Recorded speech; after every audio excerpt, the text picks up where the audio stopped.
Baiklah, bismillahirrahmanirrahim. Assalamualaikum warahmatullahi wabarakatuh. Pada pertemuan kali ini kita akan membahas tentang leaching, juga nanti diikuti dengan presipitasi dan juga solvent extraction.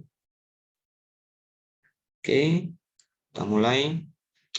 Jadi di dalam hidrometalurgi itu ada interaksi antara logam yang terdapat pada biji atau ore dengan reagen kimia di dalam media aqueous. Ya. Jadi kalau kita kelompokkan, terdapat 7 tipe reaksi pada hidrometalurgi. Yang pertama adalah presipitasi, kemudian hidrolisis, elektrokimia, konversi, kompleksasi, solvasi, dan disosiasi ion. Kemudian begini contoh reaksi-reaksi dari tipe-tipe hidrometalurgi tersebut. Yang pertama, kalau kita lihat presipitasi ini adalah gabungan dari 2 ion, itu ion positif dan juga ion negatif yang membentuk sebuah granul yang memiliki tingkat kelarutan yang sangat rendah. Jadi semakin rendah tingkat kelarutannya, maka akan semakin mudah untuk mengendap atau membentuk granul-granul. Ya, seperti kita lihat contohnya Ag+, ion Ag+, plus Cl-, dia akan terpresipitasi menjadi granul AgCl. Begitu juga Fe2+ dan hidroksida akan membentuk FeOH2. Kemudian untuk hidrolisis ini adalah reaksi ion logam pada ore atau biji dengan H2O atau air. Kita lihat contohnya Fe3+, jika direaksikan dengan air, dia bisa membentuk FeOH2+, ion Fe hidroksida, dan ion H+. Juga untuk elektrokimia sendiri, dia akan membentuk adanya perubahan valensi. Jadi semula Fe3+ dilarutkan atau dialiri aliran listrik ditambah dengan elektron, maka dia akan menjadi Fe2+ atau berubah valensinya dari 3 menjadi 2. Oke, kemudian yang lain konversi. Jadi pada reaksi konversi ini ya, CaCO3, misal contohnya ya, direaksikan dengan HCl akan menjadi CaCl2 plus CO2 dan H2O. Nah, kalau kita lihat reaksi konversi ini adalah reaksi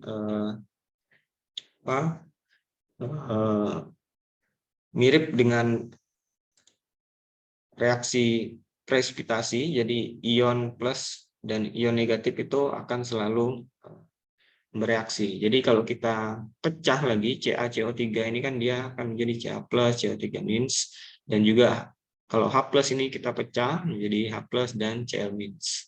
Jadi Ca yang bermuatan positif akan bereaksi dengan Cl yang bermuatan negatif hingga membentuk CaCl2.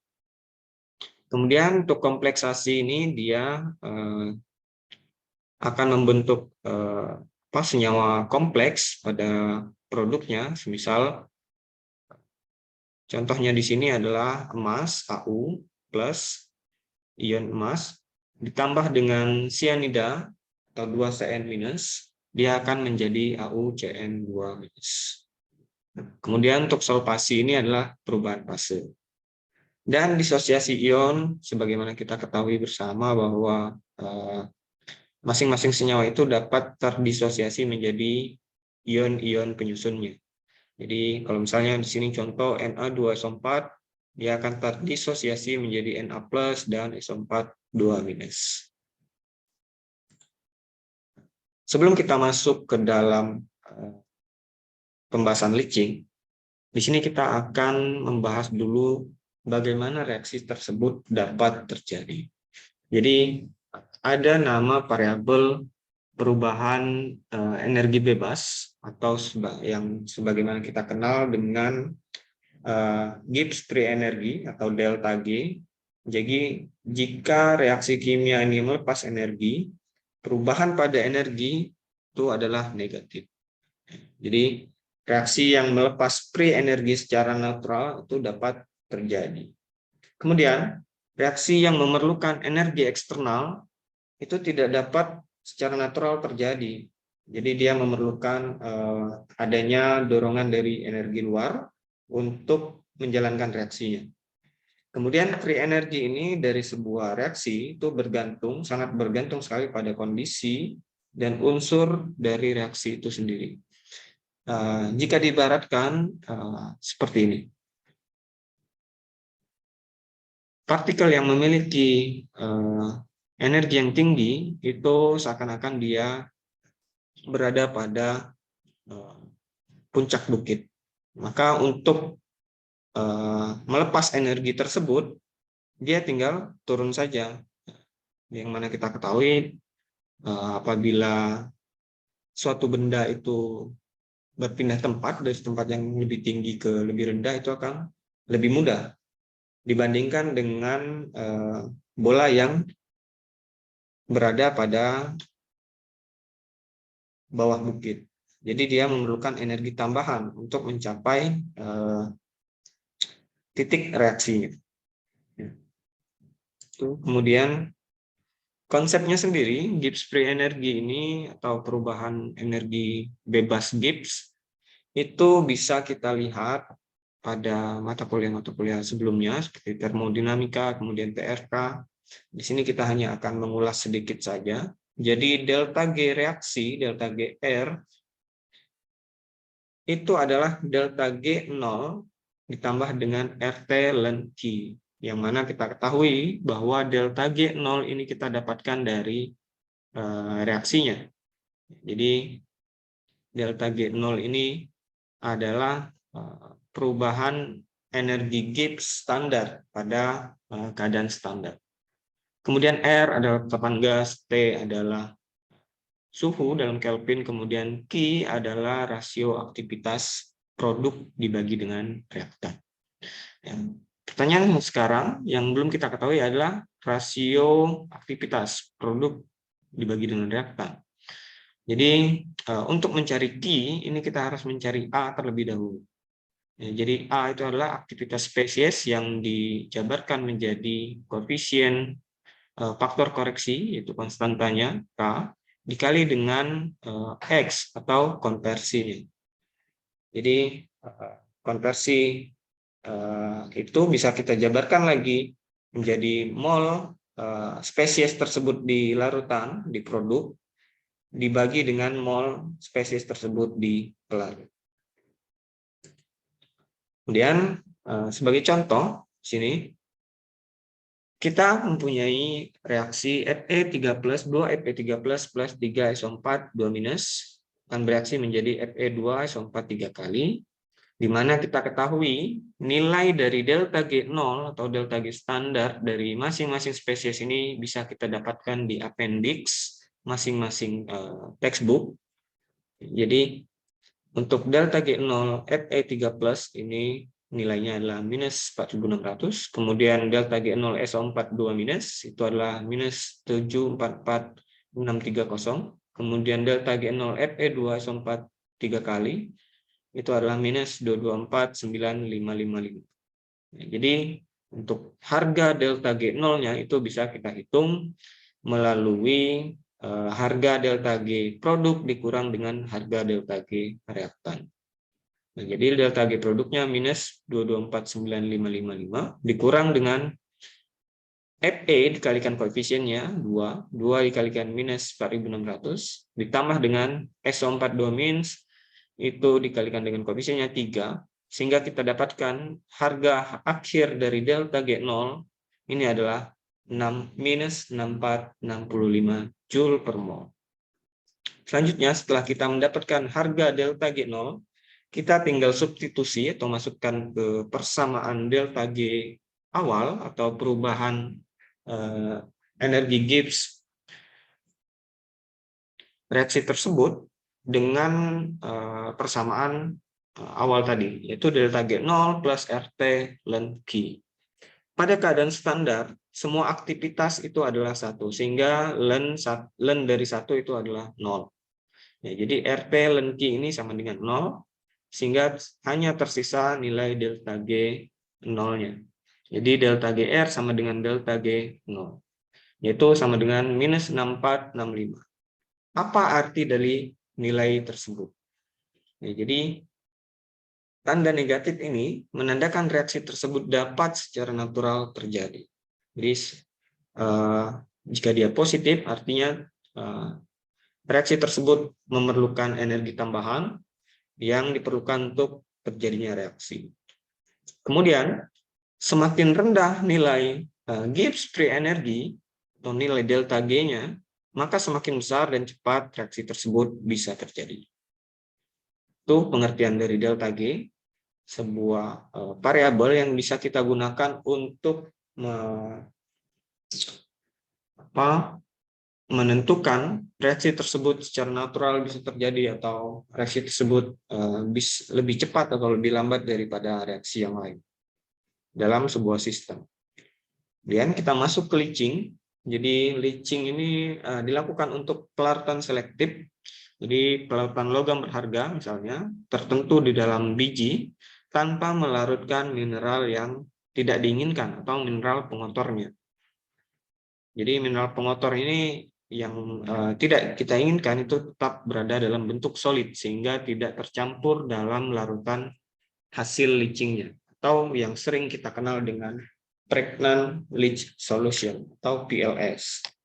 Kemudian reagen-reagen dari pelindian ini sendiri bisa terdiri dari asam, basa, garam, ataupun larutan organik. Jadi kalau kita lihat gambar di sebelah kanan, semua partikel di dalam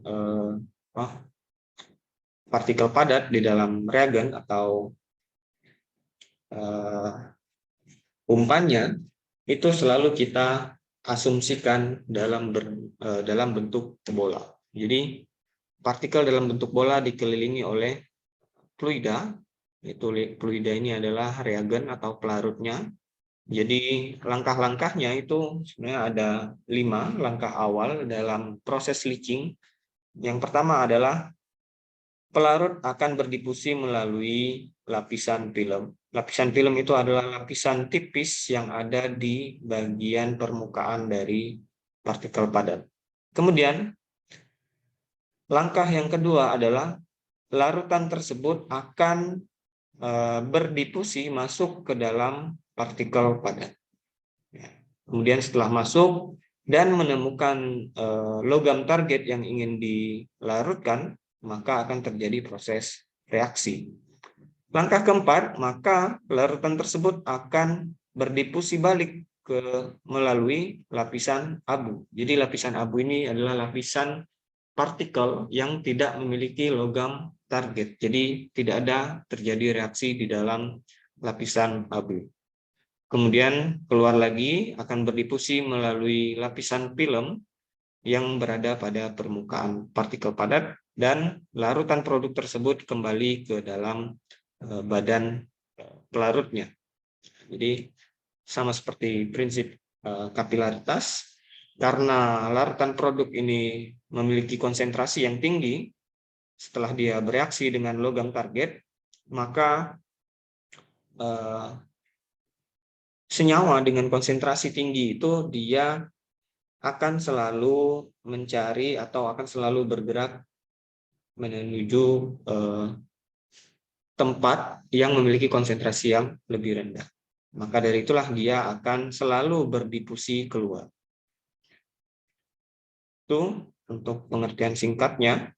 Jadi ada juga kriteria dalam pemilihan reagen leaching.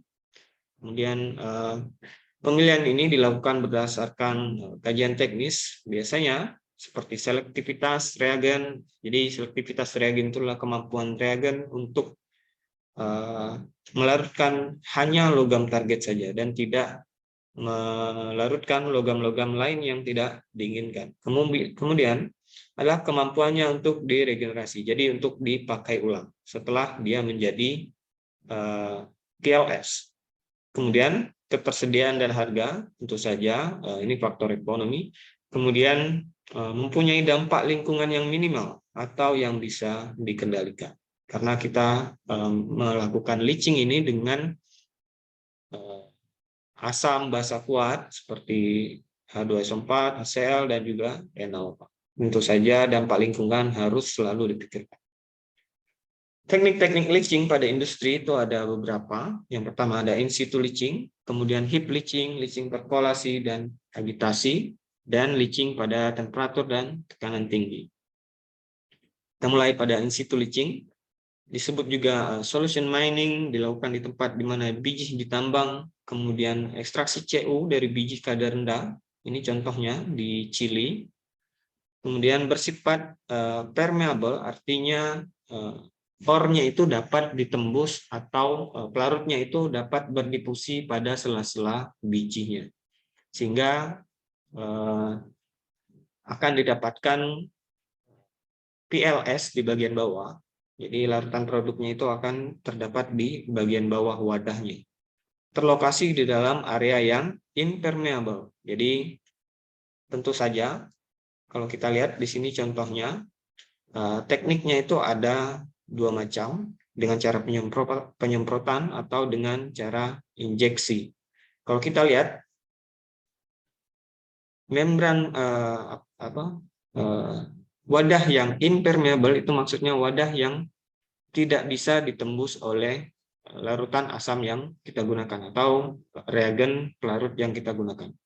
Sedangkan ore-nya di sini, jadi ore-nya itu dimasukkan ke dalam lubang seperti itu, dan lubangnya ini sebelumnya sudah dilapisi dengan lapisan impermeable supaya pelarutnya itu tidak keluar. Kemudian asam atau pelarutnya itu disemprotkan dari bagian atas, sehingga lama-kelamaan pelarut tersebut akan berdifusi dari atas melalui celah-celah pada ore atau biji hingga ke bagian bawah, sehingga terbentuklah PLS atau hasil leaching, larutan leaching itu di bagian bawah. Kemudian larutan yang telah terbentuk tersebut kemudian disedot, dibawa naik ke plant atau ke pabriknya.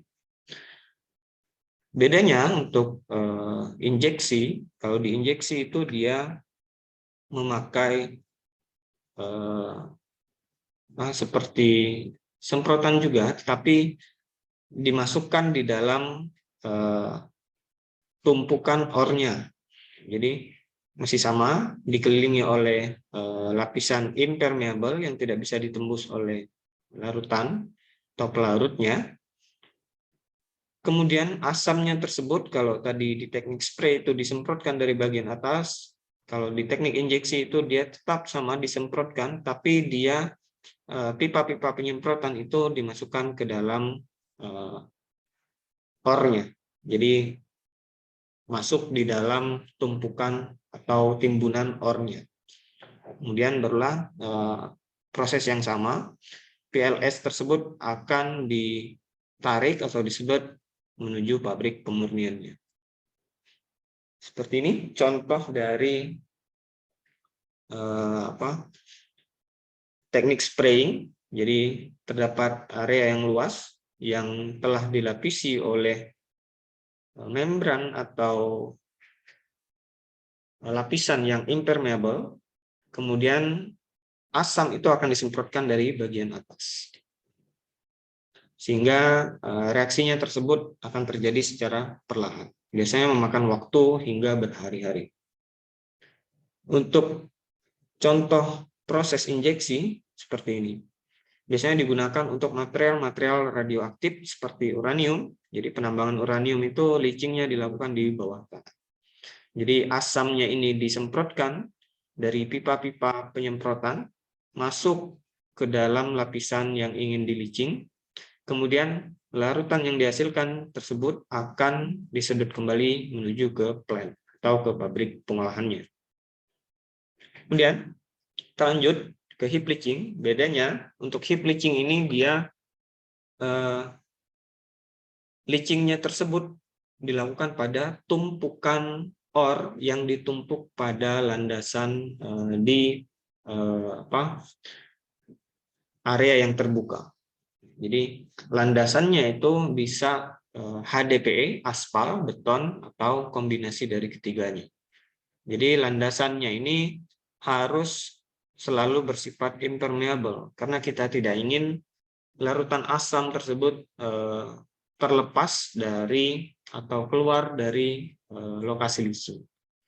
Kemudian reagen leaching ini akan disemprotkan dari bagian atas permukaan tumpukan atau heap, dan larutan hasil atau PLS pelindian akan terpelokasi melalui tumpukan dan dikumpulkan dengan pipa-pipa yang telah disusun pada dasar tumpukan. Biasanya leaching heap leaching ini dilakukan untuk meleaching atau melindih nikel dari biji latrit atau Cu, tembaga dari biji kalkosit atau uranium.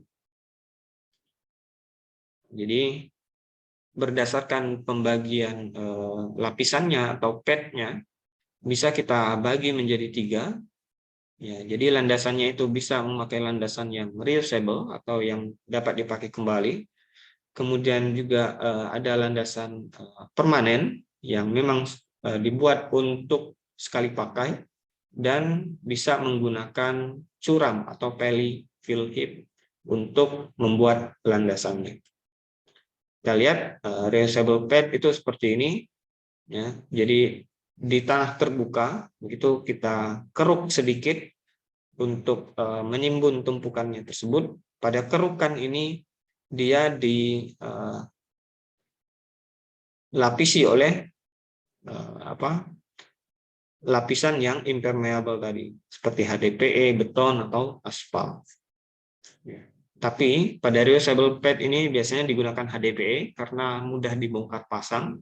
Jadi kerukannya ini sendiri juga berfungsi untuk menampung larutan hasil leachingnya. Ya, jadi mula-mula dia dalam bentuknya seperti ini, ada ore yang ditumpuk sedemikian rupa. Kemudian setelah disemprotkan asam dari bagian atas, kemudian dia akan membentuk pregnant leach solution atau PLS-nya itu di bagian bawahnya sini. Dan PLS-nya ini akan disedot masuk melalui pipa-pipa yang disusun di bagian bawah. Hampir sama dengan permanent heap, ya, saya kira bedanya hanya ada di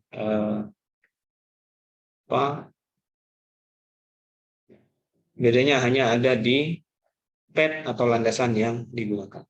Kemudian untuk polyfill itu biasanya dia menggunakan perbukitan yang memiliki kemiringan yang lumayan besar.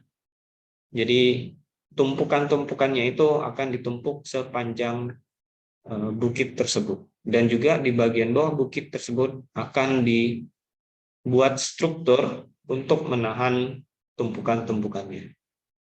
Jadi prinsipnya, konsepnya hampir sama dengan apa tadi untuk reusable pad atau permanent pad. Ini contohnya untuk reusable pad. Jadi di bawahnya ini dipasang HDPE atau material lain yang impermeable dan terdapat pipa-pipa untuk menyedot atau mengambil pregnant leach solution yang terbentuk di bagian bawah. Ya, ini juga sama contohnya. Jadi dari heap leaching akan kemudian diambil untuk kemudian diproses lebih lanjut.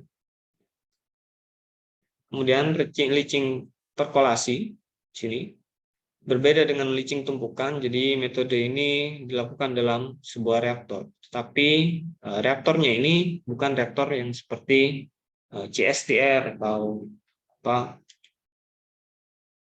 reaktor batch. Jadi reaktornya ini memiliki modium yang berfungsi sebagai filter seperti kerikil, pasir, atau material lain. Jadi keuntungannya memakai perkolasi ini adalah kita tidak membutuhkan unit untuk memisahkan residu dan juga filtratnya. Jadi ada syarat lain juga yang harus dipenuhi sebelum kita menggunakan metode ini, yaitu hanya sesuai untuk biji yang poros, tidak lengket dan tidak menimbulkan masalah dalam saluran fluidanya. Juga leaching ini bisa berlangsung selama berhari-hari, jadi cukup lama.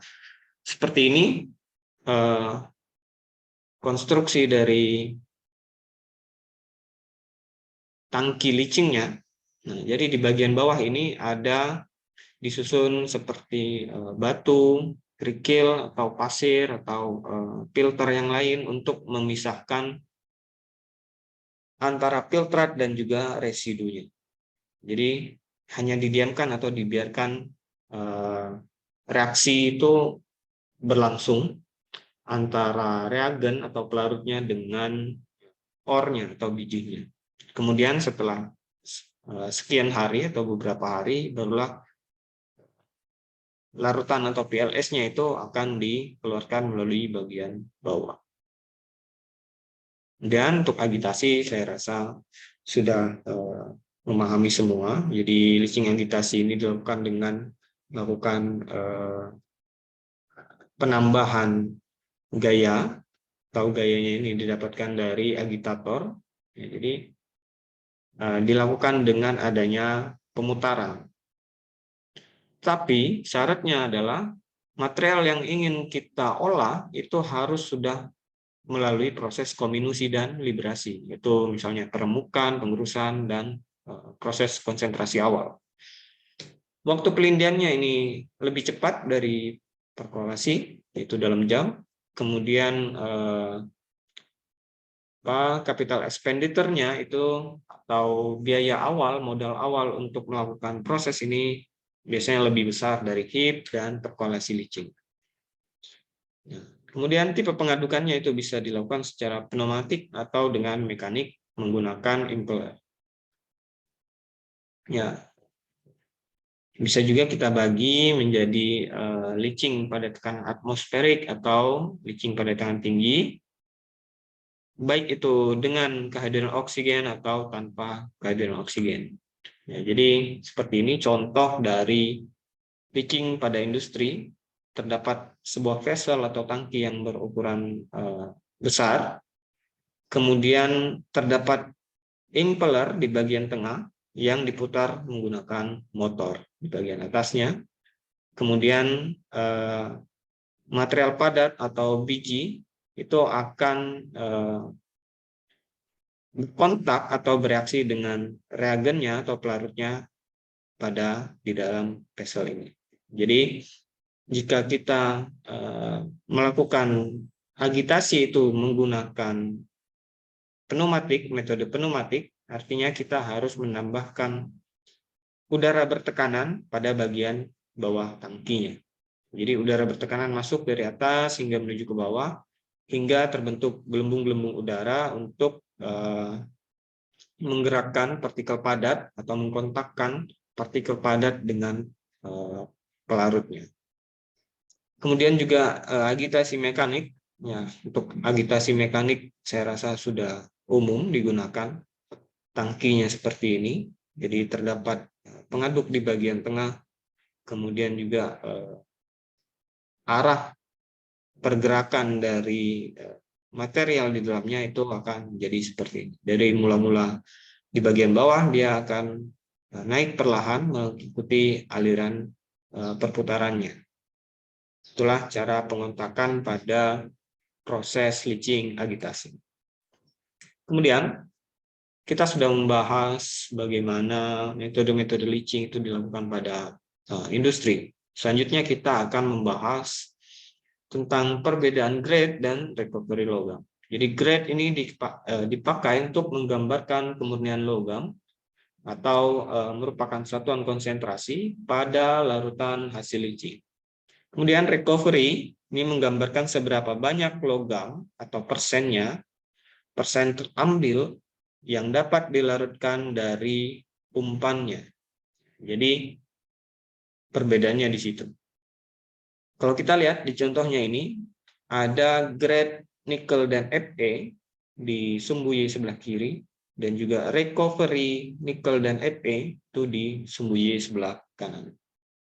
Kalau kita lihat untuk grade Ni di bagian bawah, pada temperatur 1200 derajat Celcius, itu grade-nya pada hasil, pada produknya, itu dia sekitar 4,4%. Artinya kemurnian nikelnya di dalam produk itu hanya 4,4%. Tetapi kalau kita lihat recovery nikelnya, kalau kita lihat recovery nikel itu yang berwarna merah dengan shape kotak, pada 1000 derajat Celcius itu recovery-nya sudah mencapai 83%. Jadi itulah cara membedakan grade dan juga recovery. Artinya dari recovery ini kita bisa mengetahui bahwa sebanyak 83% nikel itu direcover atau diambil dari produk dan dirubah menjadi PLS atau pregnant leach solution. Untuk persamaan yang sering digunakan untuk menghitung recovery, jadi ada seperti ini. Jadi recovery itu akan sama dengan massa dari senyawa atau logam yang ingin kita hitung dikalikan dengan konsentrasi senyawa tersebut jadi di larutan hasil leaching, dibagi dengan massa dikalikan konsentrasi pada umpannya, dikalikan 100%, maka kita akan mendapatkan nilai recovery-nya dalam satuan persen. Mungkin hanya itu untuk materi pada hari ini. Untuk materi leaching, pada pertemuan selanjutnya kita akan bahas mengenai presipitasasi dan juga ekstraksi pelaut. Saya harap Anda bisa memahami kuliah ini dengan mudah. Bila ada pertanyaan, silakan ditanyakan. Saya akhiri. Terima kasih. Assalamualaikum warahmatullahi wabarakatuh.